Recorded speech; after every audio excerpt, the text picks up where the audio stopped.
the network for the AV industry.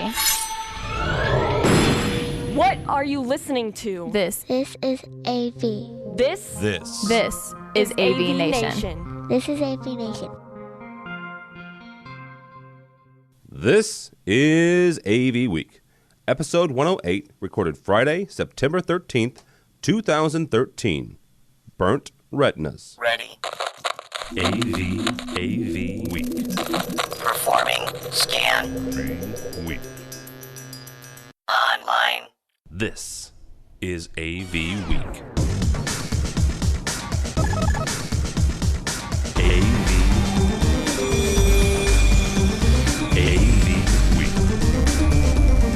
It's time for AV Week, your weekly wrap-up of audiovisual news and information. My name is Tim Albright. I'm your host. Getting over a summer cold, so I apologize about the voice. With us this week is George Tucker. He's always here, so I'll introduce him anyway. He's the engineering coordinator for World Stage and my right-hand man. How are you, sir? I'm doing fine. I was about to say your voice sounds sexy today, so I'd sexy. Say keep it. Well, then I'll keep the summer cold going. That'll work. Also with us, a couple of first-time guests. Bernie Kattner. He is the president and CEO of Nimbus Integration Group. How are you, sir? Good. I'm not going to comment on that little. Well, thank you. I appreciate that. Comment by George. I do appreciate that. I will say that you are the first guest we've had from Idaho, though. So that is a unique honor that you have there. Well, see, that's a problem. Well, it's not a problem. It's a cool thing. I don't think we've gotten somebody from every state yet, though. I think we're still waiting on Hawaii and Alaska, but Idaho was one of the last ones there. And last but not least, Heather Sidorowitz. Good Lord, I already screwed up your name. No worries, everybody does. Sidorowitz. I even wrote it phonetically. Project manager for Southtown Audio Visual, but known in the blogger world. She blogs for residential systems, and on Twitter, this is Tech Chi, folks. How are you, ma'am? I am great. Happy to be here. By the way, real quick story about you and meeting you for the first time. We met at the Infocom tweet up that was sponsored by a bunch of very nice people, and you're like, "Hi, I'm Heather," and I'm like, "That's great. That's awesome." And then you're like, "I'm Tech Chi. That's what I need to hear." That was funny. No one knew the actual names of everybody else. Yeah. We were very nerdy at that little meeting because it was once you had your handle, then it's like, "Oh, I know who you are." Yeah, somebody suggested somewhere along the way that we should make name tags next year with our Twitter handle, so that'll be most definitely. Yeah. All right. Well, Heather's also the one that walked up to me and said hi, and I did the same thing, and she goes, "You sound taller." Oh, jeez. No, it was your picture. Your handle picture seems, for some reason, I pictured you I was taller. like, nice. That's because of the perspective that he took the picture from. For those of you who don't know, George Tucker is actually a dwarf. He's 3 feet tall. So. Tiny Tim's got nothing on me. Very nice. Very well done. This week we're going to talk about cassette tapes. And no, this is not a flashback show. Disney has a really cool microphone, and the FCC is once again the devil. But first, Phillips. That's right, Phillips, the maker of fine LED light bulbs. They still make TVs, and they've got a couple really interesting things. First of all, they have a cloud service, and it's a different take on the whole smart TV thing. It's everything that you've got with a smart TV and then some. And the issue that I guess I'm having with this is wrapping my brain around is, okay, that's great, but everything that every cloud person will say is this stuff works great when you have a connection, but then you don't. George, how is this a move forward for Philips? And if it is, are they going to find a way to make the cloud service work when there is no cloud, I guess? Well, I don't know. That's sort of an existential conversation, isn't it? Thank you. Yes. But so I like it a lot. I think this is really cool, and this is another one of those tools that we kind of hope for. We're dreaming of. We want to be true as cord cutters, that I can have a la carte selection of what I want to watch, whether it's local or premium or far-flung sports. Kind of like back in the days when we had large satellite dishes in the back of some of our yards that we could do, right? hey, I can get rugby from Australia. Nobody cares. I want it. They're not going to make me pay 30, right? They're not going to make me pay $3,000 a month just to get it. No, but it'll cost you $8,000 to get the dish. Yes, but again, you have to go with the ROI. Aren't we doing time over cost over time, right? Yeah. Divide by pi, square the radius, module the remainder. Yeah, okay. But unfortunately, while it's a great idea, and this is another example of all those manufacturers wanting to get themselves into that tip-to-tail ecosystem that the client and the consumer will buy from them, it has a lot of caveats. If you read the article, it says, well, there's some small caveats. It says it's country dependent that the service will be available, to what extent. I like the idea, but I really get the feeling this is a pipe dream, except for in some small, self-governing islands. Like the Bahamas or, Yeah, or like, Easter those Islands. oil platforms that somebody takes over and declares themselves a nation. Guam. Guam. It's perfect for Guam. Micronesia. The last country to get it will be Canada, though. So, regardless, Bernie, is this something that you could put in, or that your customers would want you to put in? Well, we do mainly government, and well, then they're going to have it regardless. I can't. Yeah, they're going to get it no matter what. But I tell you what, my kid, I got an Apple TV, and the kid loves that. He loves the fact that everything's there in one place. And I can see customers wanting that. But some of the problems have been in the past is how many accounts do you need? Accounts for all the different services. Now, if I can get hundreds, it says right here, hundreds of local, national, and special interest channels. If I can get local channels, that'd be great. Yeah, but notice none of them were named. Yeah, I noticed that. I mean, we have one cable provider out here in Idaho, and, they can do whatever they want, and too bad. So it would be great to have another option out there. Well, yeah, and something like Arrow, which is a service that you can get your local over the air, over the internet, and there are some modules for things like Roku and Right. Box. Heather, I almost called you Tech Chi. I apologize, Heather. No worries, I'll answer to either. Okay, is this when it comes to either a residential market? Is this something that maybe that people are waiting for or hoping for? Is this all-inclusive smart TV and cloud service thing? I think that people are definitely waiting for the day that they can cut the cord. That's something of huge interest in the residential world. But at this point with this product, I almost feel like we're talking vaporware. It just doesn't exist yet. The fact that they didn't name anyone and then kind of give you the whole caveat of, rules that per country apply. And we can see what's happening, which we'll talk about later with Verizon and the fights between Time Warner and what is it, CBS? Mm-hmm. I think that we're still not there. I want to be there. People want to be there. They can't wait to that day. But at this point is a concept more than a product, in my opinion. Well, you mentioned the Verizon and Time Warner fight. Is that something that's going to push the networks maybe to get on the bandwagon of a la carte? Because go ahead. That would be a happy place if it did. We're seeing a little bit of trickle, HBO with HBO Go, and certain, you can see a lot of things now with Hulu Plus. You can get some of your shows. We're getting there, but it's still a crawl. I think it's the future, 100%. I think that's what TV will be. I think set-top boxes will go away. I think TVs will plug into the internet, and that will do with bandwidth. But I don't think we're there yet. Well, and that raises another point, Bernie. I'm not disparaging the great state of Idaho, but there's a lot of open space there, right? And right next door you've got Montana. There was a pictograph going around. I think it was Gizmodo, about the bandwidth speeds around the U.S. and up in the great north. I mean, Montana, I think, was the worst bandwidth speed, and oddly, North and South Dakota was some of the best, which didn't make any sense to me. Wow. But it was faster than what we get here in the good old Midwest. And obviously, places like New York and Florida, you guys had super fast speeds. Stuff like that's going to hamper, isn't it? Development of stuff like this, the access to higher bandwidths. Oh, absolutely. I mean, I'm here at the company, and we're lucky to get 20 megs per second. And when I go back home, Pennsylvania, my mom's, she's a senior citizen. She's pulling down 100. Download those recipes really quick, right? I tell you what. That macrame design, man, you got it right on. She's doing macrame in 3D. On a 4K set. On a 4K set, yeah. On a 4K right, exactly. OLED.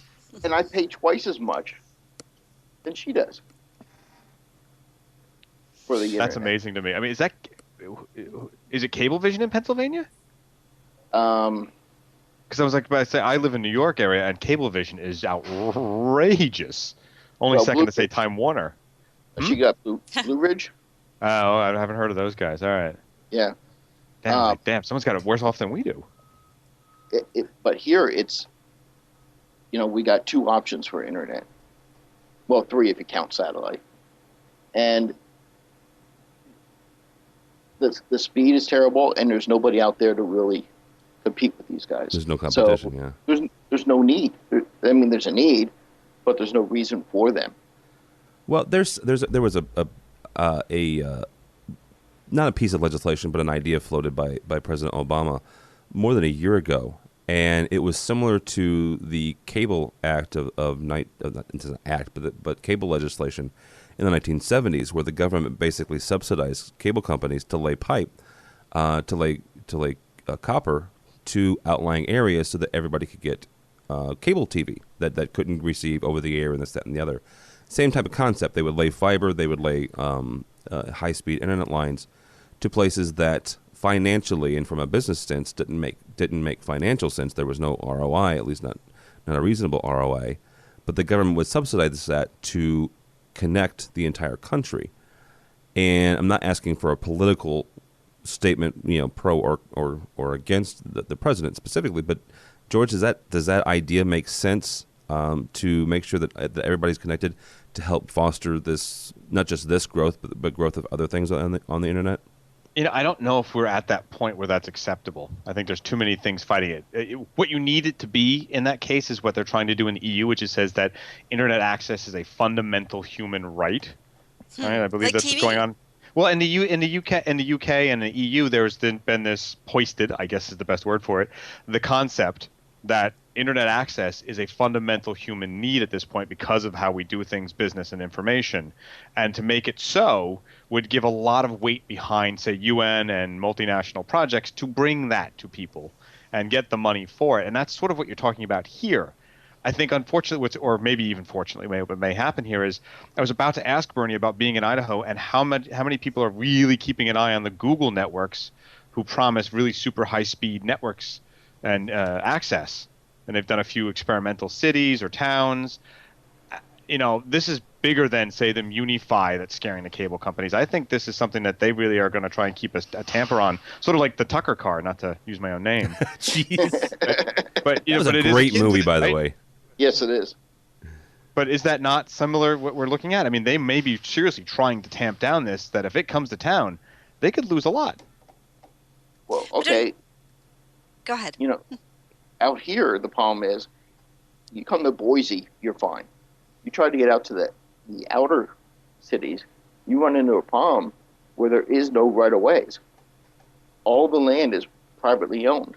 So you have to sit there and negotiate with every single homeowner on a street to put a line in. Or you have to sit there and negotiate with every property owner because there was no houses out here. There was no roads in some of the areas, and there's no right-of-ways. It was never put in.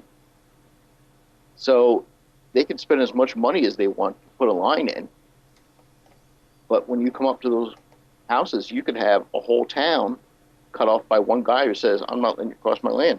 Oh, jeez. And then you run into the whole eminent domain thing, going to court, the whole bit. Now it'll take years. Yeah. It's a movie in the process. If you build it, they will come. Yeah. But well, I wonder if you get around that by doing sort of short burst microwave. Because it doesn't apply to air rights. I mean, right. Or you could do piggyback on top of the existing phone lines and power lines. The power. I wonder if poles. Google would do that though. They want to do infrastructure tip to tail again. No, they do.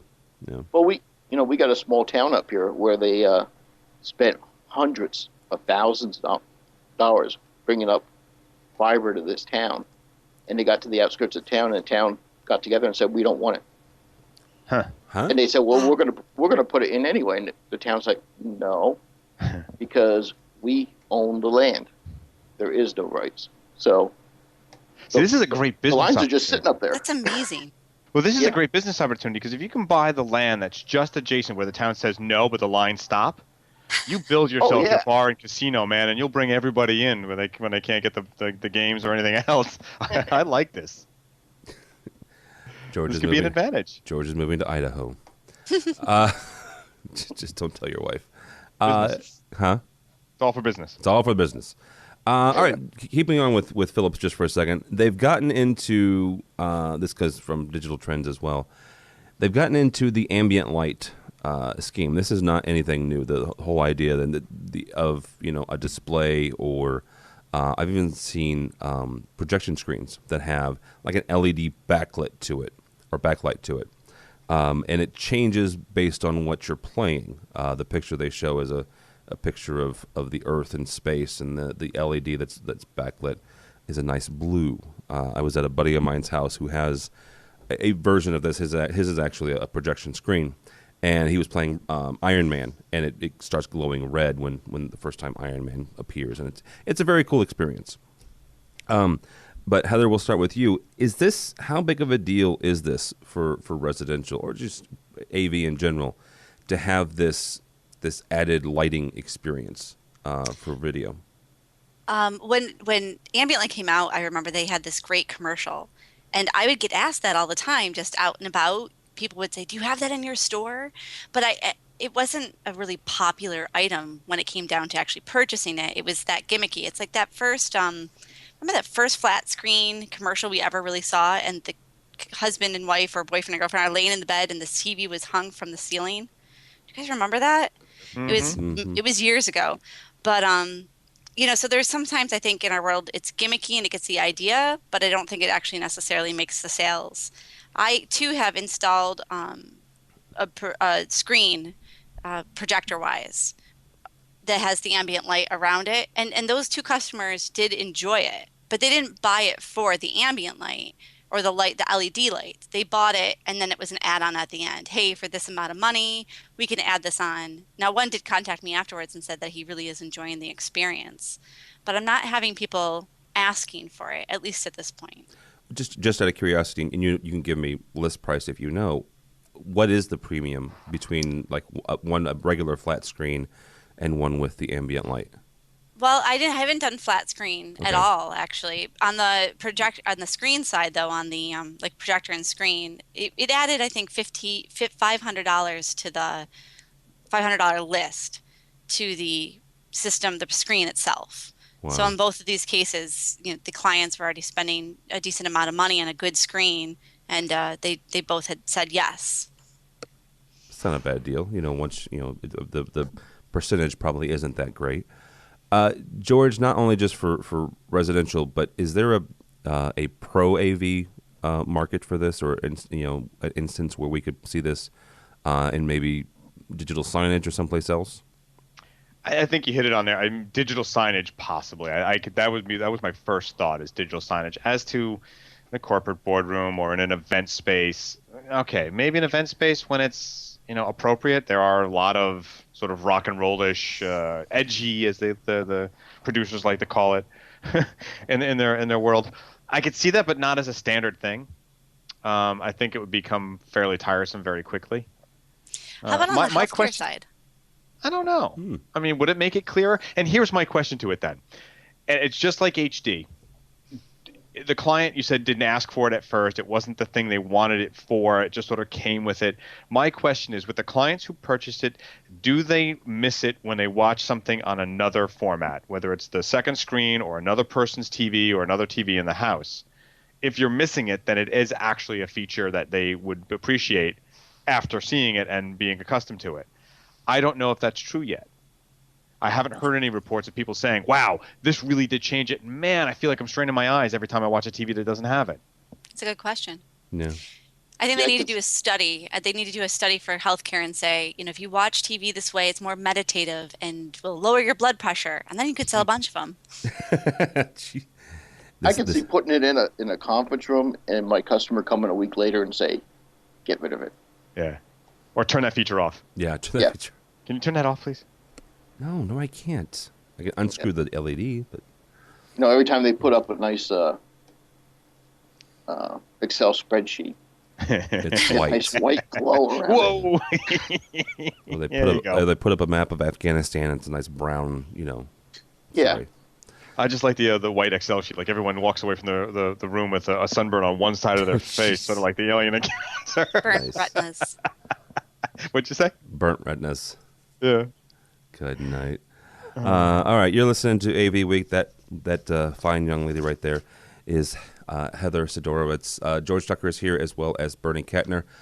From the fine folks at electronichouse.com, Sony's 4K downloads start at $7.99 a movie. Dun, dun, dun. Wow. So, for all the people who said the problem with 4K is that there is no there is no content, there you are. $8 a movie to download a 4K show. George, first of all, what's the argument now against 4K? Well, I think you're really asking what 4K? Is it upscaled? Is it native? Well, you know that a lot of it's not going to be that. Hang on a second. 4K is 4K.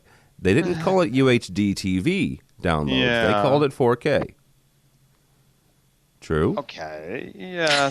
I don't know. I mean, again, it's the same thing we did with HD. There were a lot of movies that were HD upload that were enhanced in some way that made them technically HD. And we all remember that, where that was the sort of stopgap in between. And I guess that's where we'll be. I still question 4K as much as having witnessed it at a trade show in an open air environment, not excessively, manicured environment for them to show it to you in. And it was damn impressive. And I had to say that I was really impressed. That sense of space and that sense of touchability, like, wow, I can reach out to that non-3D, obviously, was very impressive. That may very well do it. Because there was our friend Swanee, Phil Swan of TVPredictions.com, is always wondering about, like, 3D he hated, and 4K he's starting to raise the same questions. Are people ready? Is it enough for them to switch over or to purchase a new? Or if it comes as a part of what they buy because they had to replace, will that be the growth for it? I think the jury's still out, but having material that at least is 4K-like or 4K true, I guess we can make that argument, then it would be a better argument and have more of an incentive for someone to buy. I'd love to see it, but I'm still out. I don't know. Bernie, is this something that not just, I mean, you're in government, but, if you're at your house downloading 4K movies, how big of a deal is this for Sony to be bringing content to a display technology that they have a big stake in? Well, out here in Idaho, I mean, we could start the download on a Monday and maybe be done by Friday. That's a nice. That's not bad. You schedule your weekend early and yeah. It's time shifting. Time shifting. The rental time will be expired by the time it gets downloaded. Yeah. Well, talk to me about government, though, Bernie. Is there interest in 4K in the government installations that you guys are involved in? Is there a buzz about it? Yeah, actually, we're doing a video wall where they want 80-inch 4K displays. The video walls, yeah, the video walls 15 foot high by 90 foot. Damn. And they want 4K through the whole thing. Very nice. You should take pictures of that when it's done. Yeah, if they let me. Yeah, exactly. Well, yeah, they let you. Yeah. Sorry, Yeah. I keep forgetting you're government and we can't see or hear anything. I'm ready to hear the headlines. We once knew Bernie. He pulled out a camera. That was the last anyone saw of him. Yeah. Heather, let's get down to brass tacks because this is an electronic house. Ooh, how big of a deal is this for the residential market? I want Sony to succeed. I feel like every time they can create these technologies and they can pull forward, and then they hold on too tight to what they have, and then they fail. Part of me, I actually want them to do well by it. And there was some interest in the article. One of them, they have some things that aren't Sony. So Breaking Bad is available, which is a big deal. I mean, that is what can get people involved. Anyone that starts with Netflix and then watches Breaking Bad is usually hooked on Netflix forever then. And the other thing I liked about it is that it's downloading new content automatically. So it's available for immediate purchase. So if the Spider-Man comes out and you went to watch it days later, it's just there. You don't have to wait for it. So that's kind of helping with that immediate access that we need and feed off of in this day and age. So I want them to do well by it, but again, it's Sony, and my worry is that they're going to hold on too tightly to it and not play well with others. I don't want them to let their ego get in the way, and they could succeed. But the problem with that is, you have to play well with others to get it out there. The content, they need to have a lot of content. They have 70 shows now, and they'll have 100 by the end of the year. Yeah. But also, the player is only compatible with the 4K Ultra HD TVs. With the other interesting part of that, but not the 4K projector you paid all that money for. Yeah. Oops. Right. Oops. Or the original 84-inch. Oops. See, that's Sony's biggest issue, is that they don't talk to themselves. No, they don't. They're just so big. But, there's potential, and I, too, have said there is no 4K until there's content, so at least we're seeing motion, the big giants moving forward. Yeah, that's just, oh, man. I'm Heather, I'm with you. I want them to succeed at this, but I'm afraid that they're going to get in their own way. Exactly. As they do. As they do. Good night. All right, moving on. The I say the FCC is not the devil in this one particular instance. I teach a couple of radio production classes and media classes here in St. Louis, and when we get to the part about the FCC, I kind of tongue-in-cheek just refer to them as the devil because they are. They've made some interesting choices over the last 20 years when it comes to percentage of ownership and this, that, and the other, and I have my own personal thoughts on that, but this is not the format for that. This is the one instance, though, when they are not being evil. They are going up against Verizon in what amounts to be a net neutrality fight. Verizon and other companies like them would like to be able to possibly charge content creators like us, like Google, like YouTube, Amazon even, for the bandwidth that the clients use on the other side, which is kind of weird. They'd also like to stack how the information is prioritized, meaning that if you are Charter here in St. Louis, you could prioritize the telephone traffic and the email traffic and slow down the Google traffic, I guess is the biggest. FCC says no. These should be free and open, giving all the creators any type of legal content, movies, shopping sites, medical services, anything that they want. And so they are going before another court. It's another appeals court in D.C. George, kind of lay out this fight and how big of a deal is this, not just for us as a society, but AV in general.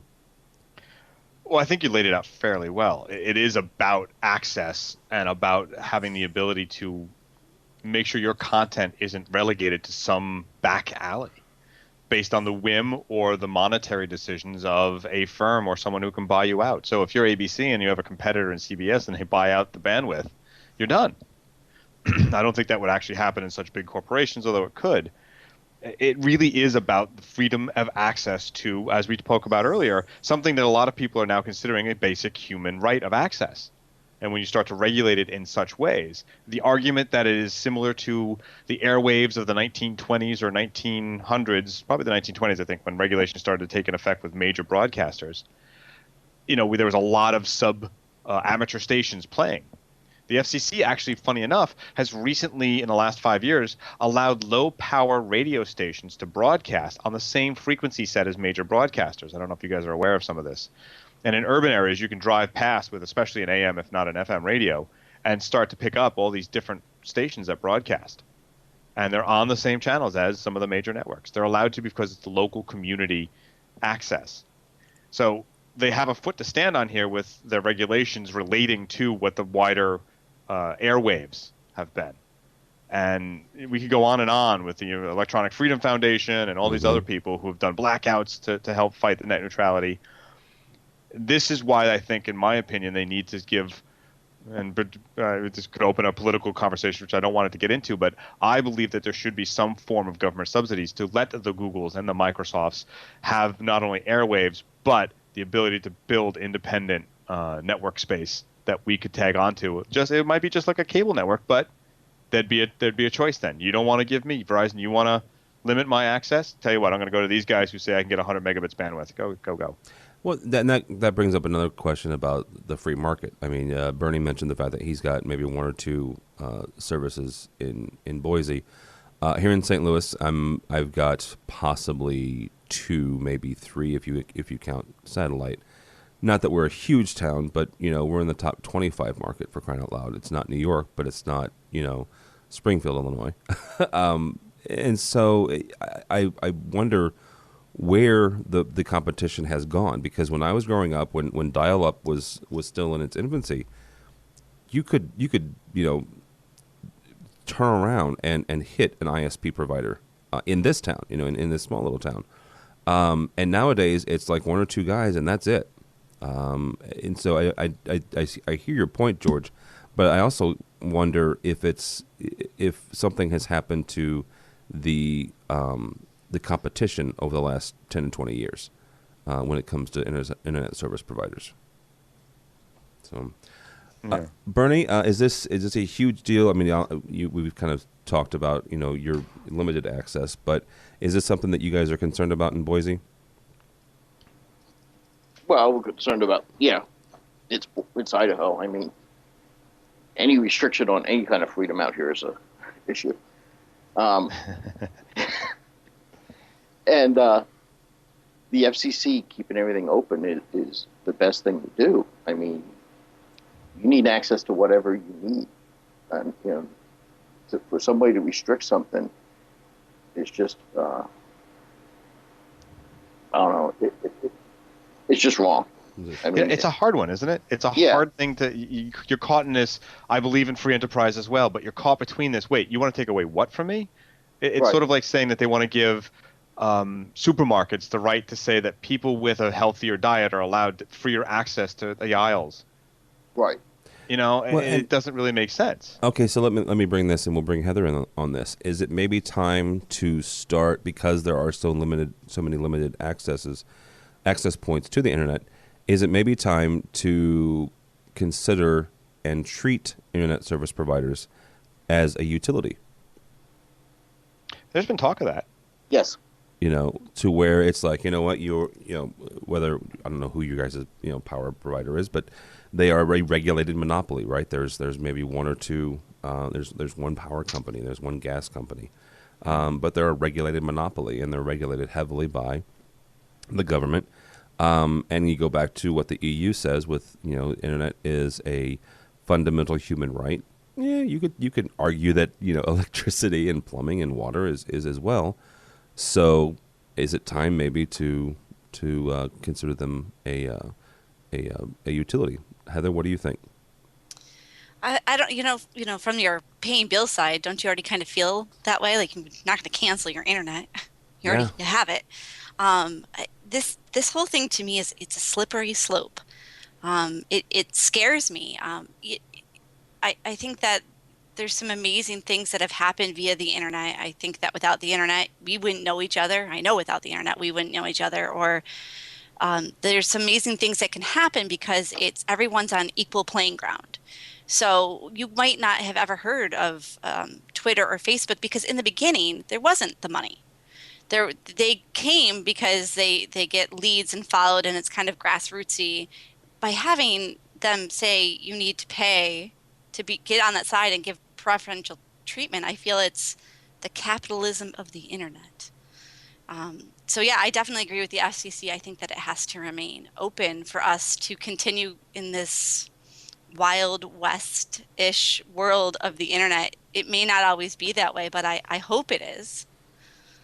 Let me ask kind of this is a rhetorical question. You can answer it if you like, but is this maybe because we're all four kind of in the same mindset, let's keep it open. Is this a remnant of us being Americans in the Wild West? Heather mentioned the Wild West. Do you think maybe this is an Americanized, mindset where if we were in the EU or we were in Russia or another part of the world, that we wouldn't have this mindset? That's very possible. I mean, we are all freedom of everything, freedom, freedom, freedom. Mm-hmm. It's my right. You're breaking, this amendment. Americans cry that all the time. I'll sue you. Yeah, it's the American way. They cry that all the time too. Spilled a cup of coffee. It's not my fault. It's your fault. Yeah, so it very well could be an American way of thinking. Yeah, I don't know. Go ahead. I don't think it may be just an American. I mean, this is the environment. This is the garden, as it were, that startups and new businesses come from now. This is our economic engine. And regulating it in that way that limits who and how and when can do will limit competition, will limit creativity, and will limit new startups. So the richest man will win. Yeah, and that's, we went through this with the robber barons. We went through this with lots of people. Now, there's arguments to be made. There's economists. Say that word easy. The economists. Did you just call them economists? The back of the head. Who argue that during that robber baron period, the standard of living for every American rose, even for those at the bottom, even though they were suffering still. And there's arguments that people are making similar to that of, yes, it'll be suffering. There'll be some startups that can't work, but they will generate more employment overall. I don't believe a wink of it, to tell you the truth. That if you do this, you're going to kill off something that is the one last developmental economic engine we have left at the moment. Because we don't have factories really anymore. It's true. We have some. I mean, handful. But not what they were, man. No, absolutely not. No, absolutely not the engine you need. No, absolutely not. And you're right. This is the engine for the 21st century. It really is. And it's I keep going back to that whole fundamental right that keeps getting stuck in my head. It really, really is, because it is connection for everything. I mean, there are places of employment that they won't take an actual physical paper application anymore. To get a job now, a lot of times you have to go online and fill out their online application. So, Alrighty, moving on. From Gizmodo, Disney has a microphone that transmits sound through your fingertips. Yay. I don't know. This is just... First of all, it's Disney, and it's Disney's research group, and I don't know. George, is this... how big of a deal is this microphone here that...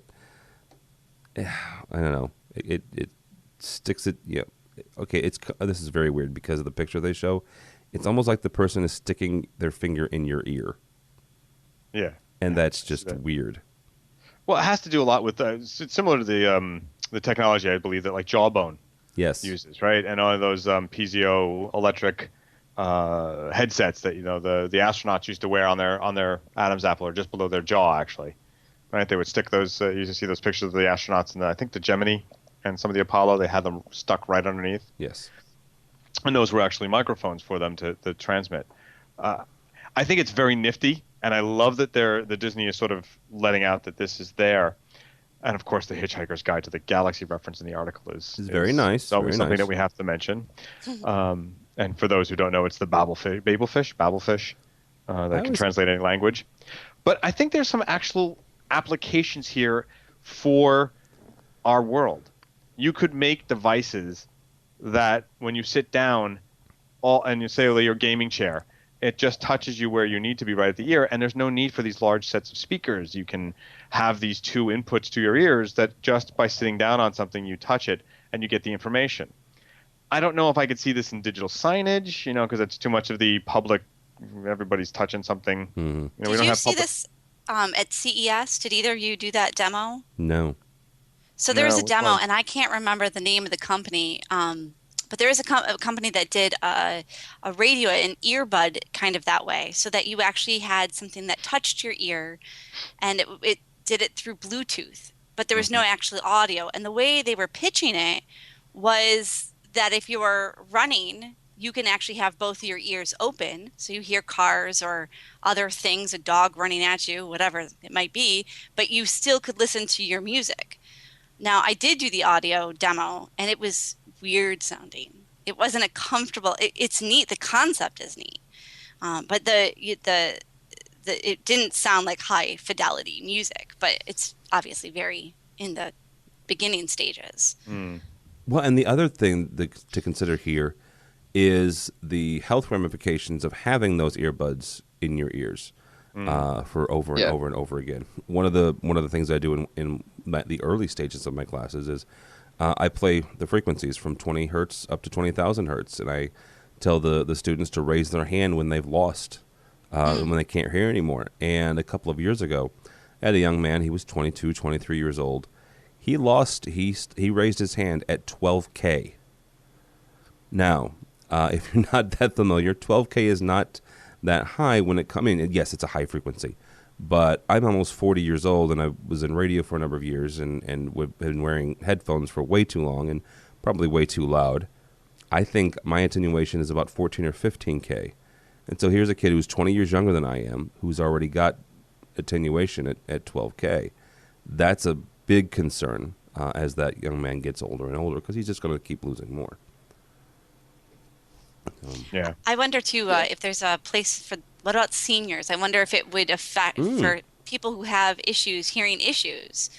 Something I see all the time, that I wish someone would invent is some kind of device so that seniors can sit on the couch and watch TV without blasting it. I mean, we all probably have memories of Grandpa turning the volume all the way up on the TV.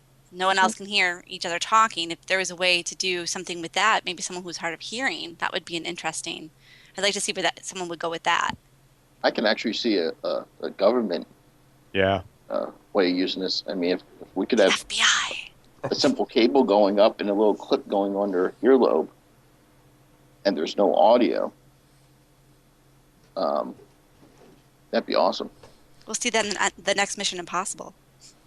Well, isn't that true? Because they don't really like RF frequencies in a lot of these government installations, right? Because you can be tapped. Not even infrared is really allowed, right? They don't really like that at all.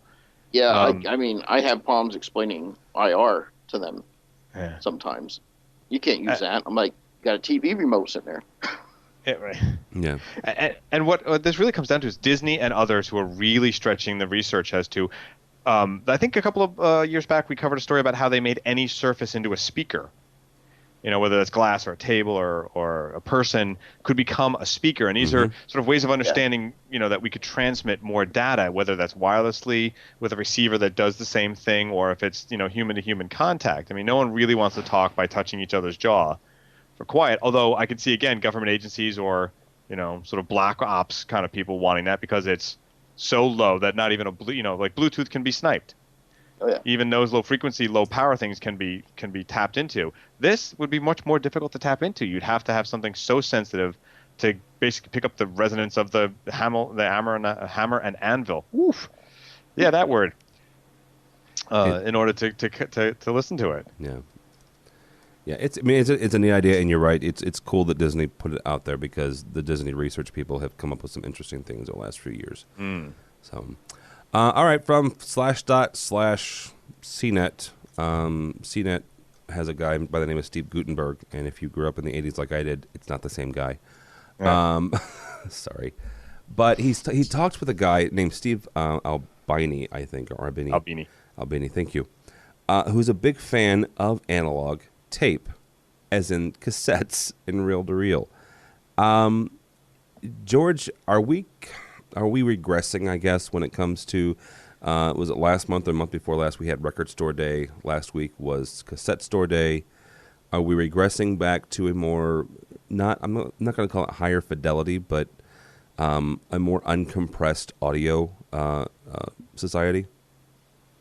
Well, I think there's a nostalgia in many people's eyes, whether they're people experiencing it for the first time, the nostalgia of it from what they've heard from others, maybe the older set, and the older set having a nostalgia for something that we call that warm sound, right? Analog gave us something that we can add warm sound to digital recordings, but then you hear that operative word add. I know when I worked in recording studios way back when we got the first digital multi-track machines, we had a fleet of outboard gear that in mixdown, we added some of those what we call second order harmonic distortions that you got by overdriving analog tape on certain channels to give it that warmth sound that they wanted. I don't know if it's so much that's the driving message that Albini is saying here. I think he's talking more about the fact that digital files in and of themselves, while easily transportable, easily shareable, there's a high probability that many of them may never be able to be played again 10, 20 years from now. The formats would have changed so much that you can't play it. And the mechanical process of recording and/or replaying this medium, whether it's analog tape or a record or whatever, there's a way to somehow create that back simply without having to redesign a circuit board, as it were. There's lots of arguments in my head for going old school. Hell, I have a 1958 Grundig that I still play my 78 RPM Hawaiian-based, that whole 50s genre, the Hawaiian music that people loved. And sometimes I listen to sports on it because it's a tube-driven paper speaker system that just sounds right to me. No, go ahead, Bernie. Instead of getting, a tape, go back to an album, get a record.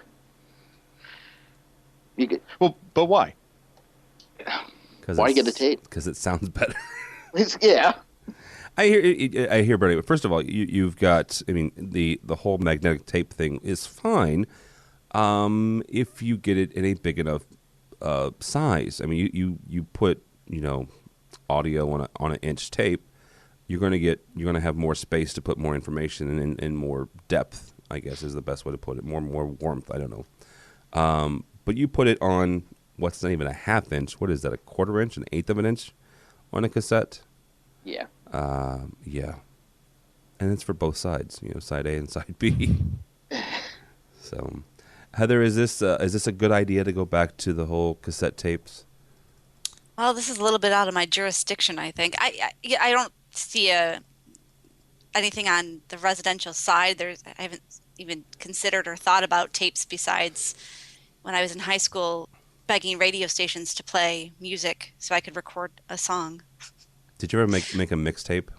Oh, yeah. Absolutely. Oh, yeah. That's how relationships were in high school. Yes, ma'am. Here's a mixtape. I made you a mixtape. So for I guess, George, you guys probably know that tech side. To me, it seems that if all this audio lives somewhere on a cloud somewhere, there will just be code to write it and transfer it so it would be able to be played back digitally. Now, that's, again, probably a little bit out of my jurisdiction, but I don't personally see a need for it, but maybe there's something I'm not seeing. Heather actually makes a good point, George. Is there a way to encode not only the actual, I mean, obviously you can take a record player and do an analog to digital converter, but is there a way to fully capture what's on there in a digital format? Yes, but it's quite expensive. Okay. We had, what is it? Wow, I've had a brain fart. I haven't said this word in so many. Not PCMIA. There was a pulse code modulation sampling technique which basically sampled the entire wave. I remember this because we had a Sony box at PCM, but yeah, and I couldn't get it quite out of my head. I had to go through that sort of game show logic. And you could, yes, and it's expensive as all heck. And look at the difficulty we have with all of those services out there that offer high quality CDs or high quality download music. They're expensive. They sound fantastic on a great system, even better sometimes on a less fantastic system. Yeah. But they're still expensive, and we've lost the battle in many ways too. This is not new news, to convenience and portability over the ultimate quality, and that good enough is good enough. There is a good enough factor, definitely. Right. And from Heather's side, I don't think you're going to see this kind of stuff going into the residential either, because the size of the equipment required is no longer acceptable in our world. We are not a society that says I have room for a console table in my general house. Even the multi-million-dollar houses don't really want that, because there's so much other things in space that they want. This whole You're right. It's all open about format. equipment on scene. Mm-hmm. Yeah. Put it in the basement. I don't want to see it. Yeah. Right. Years ago, a major manufacturer put out a sort of component-looking system that was made to be seen. And while a number of the clients who actually wanted that put in there, it's very sort of Macintosh looking. The amplifier is not the computer. But many of them we found were just putting them in the rack, in downstairs in the basement or that sub side that, they looked beautiful there, but they weren't being shown. It's the same thing. It's all about the open floor plan, right? All about the clean space of many of these things. So as much as I'd love to see it, you're not going to see them do it. And for music, I think there's an argument to be made to do that. And Albini's, again, his argument is, these bands are getting free access. That's great. We did a DIY show on AVNation when I pulled in a lot of these independent music people, and even they were saying, unless you know what you're doing with this equipment, it's going to sound like crap, and that freedom of expression is great, but don't consider that people are going to buy it. Yeah, absolutely not. All right. That will be it for today. Thank you guys so much for joining us. Heather Sidorowitz. Sidorowitz, but Thank you're almost there. Good You night. caught my disease. Tech Chi. She's the project manager for Southtown Audio Video, but also a blogger for residential systems and Tech Chi. Thank you so much for joining us, ma'am. Absolutely. Thanks for having me. Had a blast. Absolutely. Where can people find you and your bloggings or twitterings? You can pull up any of my bloggings from Residential Systems website, which is residentialsystems.com. And twittering, my handle is tech_chi, CHI. Balance between technology and your world. Very well done. Also with us is Bernie Kattner. He is the president and CEO of Nimbus Integration Group. Thank you, Bernie. No problem. Thank you for having me. And how can people find you? You can find me on Skype, LinkedIn, Twitter, all Bernie.Kattner. Bernie.Kattner. And last but not least, George Tucker, engineering coordinator for World Stage. Where can people find you, sir? If it's a social media platform, Tucker Tews, Tues at the end. I'm there.